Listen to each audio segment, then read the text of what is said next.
Sveiki, strēlnieki, ugunīgie strēlnieki. Tātad, kas sagaida jūs no maniem vēstījumiem, tātad 2021. gadā. Tātad, pastīsimies, strēlnieki, kas jūs sagaida 2021. gadā, tie, kas klausās strēlnieki 2001. gads, tātad, kas jums ir jāzina? Tātad jāpievērš uzmanības ir savam mieram, meditācijām. Tātad viss, kas jums ienes tādu mierīgu, vieglu, tātad varat arī pavadīt dabā šo te laiku, jā, klausoties kaut kādu vieglu mūziku, meditējot, jā, tātad,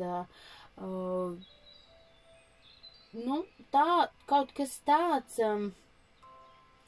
kas, teiksim, jūs pašu savieno ar jūsu sajūtām, ja, lai jums vieglāk ir izprast sevi, jo šātad šis gads prasīs tādu izprašanu, sevis iekšējo izzināšanu, izzināt sevi, un vēl arī ļoti būs aktuāli tātad radošā pusē, ja, tātad iet runa par indigo bērniem.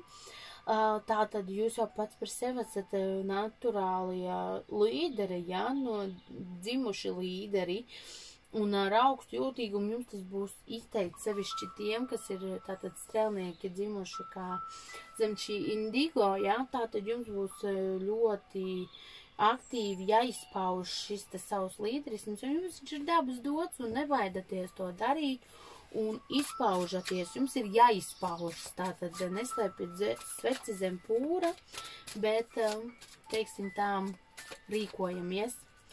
Un tātad, pasīsimies taro kārtas, ko jums saka strēlnieki 2021. gadam, tātad, ko mums vēlas pateikt strēlniekiem 2021.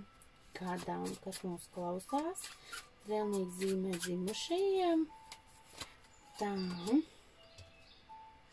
Jā, šeit arī šīs kārtas runā par līdzīgu tēmu kā eņģeļa kārtas.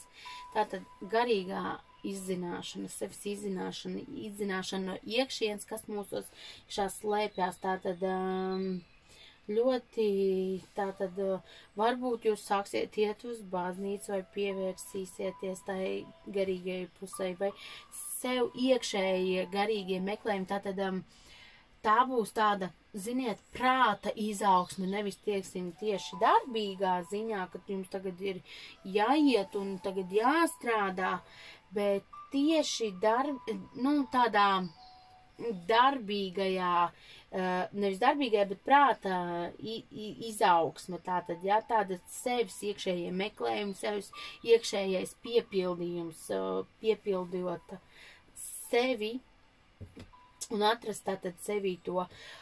Vēl ir jāuzmanās arī strēlniekiem no tādām situācijām, jā, teiksim tā, būt piesardzīgiem, jo pret jums var tikt vērstas nevisai patīkamas situācijas, un, teiksim, katrs cīnīsies ar saviem līdzekļiem, un ļoti bieži tie ir visai negodīgi, ja, negatīvi, un tā tad pret jums var tikt vērstas tātad šādas, un arī paši piedomāt par tā, kā jūs rīkojaties, jo varētu būt, ka jums nākamā gadā vairāk jāpievērš uzmanību piedomāt par tā, kā jūs rīkojaties pret citiem, jo jūs to saņemat atpakaļ. Tas ir kā bumerangs. Ja jūs esat labs pret citiem, arī pret jums ir gan cilvēki labi, gan situācijas labvēlīgas, bet ja jūs teiksim, rīkojaties nevisai labi, līdz ar to šīs situācijas atgriež pie jums atpakaļ.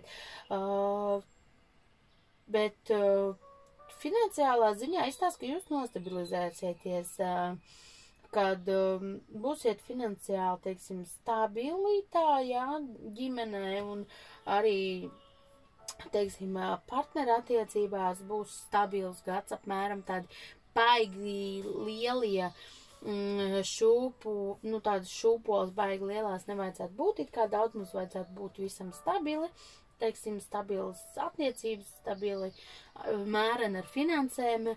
Protams, ja jums ascendents ir kādā no zīmēm, kur šis te finansiālā puse nav tik stabila, tad tas varētu arī mazliet ietekmēt. Bet, ja jums ascendents arī ir no kādā no zīmēm, kur finanses viss ir ļoti labi, tad pamatā tur neko sliktu nevaru teikt.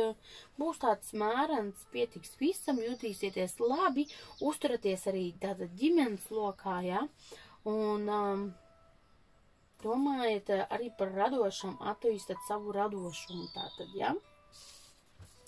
Tas, strēlnieki, no manis būs viss šovakar, ja? Tātad, ja vēlies individuāli, raksti man tātad vai nu uz e-pastu fortuna@inbox.lv vai arī raksti man Facebook lapā, ja? Tātad lapā Fortuna vēstuli. Un tur runāsim par individuālo, tātad, ja, salikumu vai nu horoskopu zīmē, vai vienkārši kā personībai par nākamo gadu, un vienosimies, kā mēs to izskatīsim.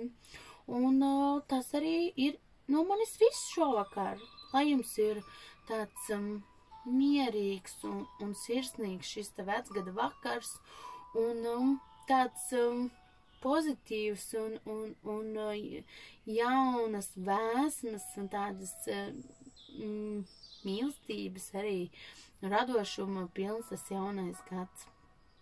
Saudzēsim sevi, saudzēsim citus un būsim laimīgi. Paldies jums, strēlnieki! Atā!